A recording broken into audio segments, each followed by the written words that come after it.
Magandang araw po sa inyong lahat.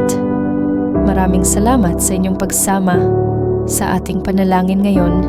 Ang ating dasal ay iniaalay natin kay Jesus na nakarus. Siya na nag-aalay ng kanyang buhay para sa atin sa krus. Sa kanyang sakripisyo, natutunan natin ang tunay na lakas sa harap ng pagsubok. Tayo'y magkaisa sa pagdarasal upang humingi ng lakas at tapang mula kay Jesus sa bawat hamon ng ating buhay. O mahal na Jesus na nakarus, kami po ay lumalapit sa inyo nang may pusong may pag-asa at pananampalataya. Sa inyong sakripisyo sa krus, natutunan namin ang kahulugan ng pagtitiis at pagmamahal. Hinihiling namin ang inyong gabay at lakas sa bawat pagsubok na aming pinagdadaanan. Naway ang inyong halimbawa ay magbigay sa amin ng tapang at pananalig sa harap ng mga hamon ng buhay.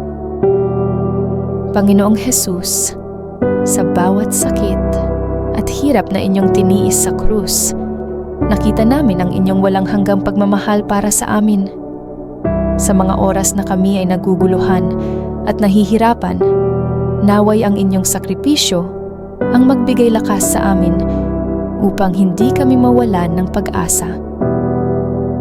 Tulungan ninyo kami na magpatuloy sa paglalakbay kahit na ito'y liplip ng hamon at sakripisyo.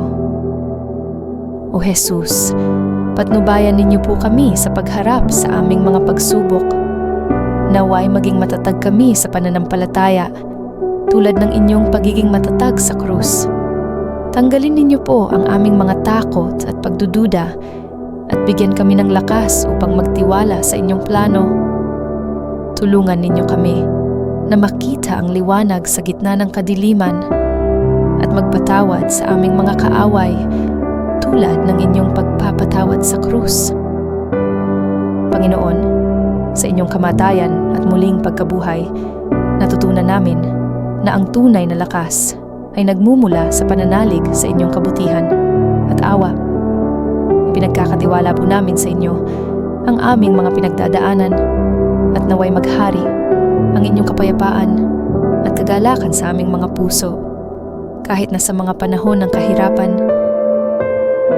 O mahal na Jesus, kami po ay nagdarasal na sa inyong krus. Kami ay patuloy na humugot ng lakas at inspirasyon.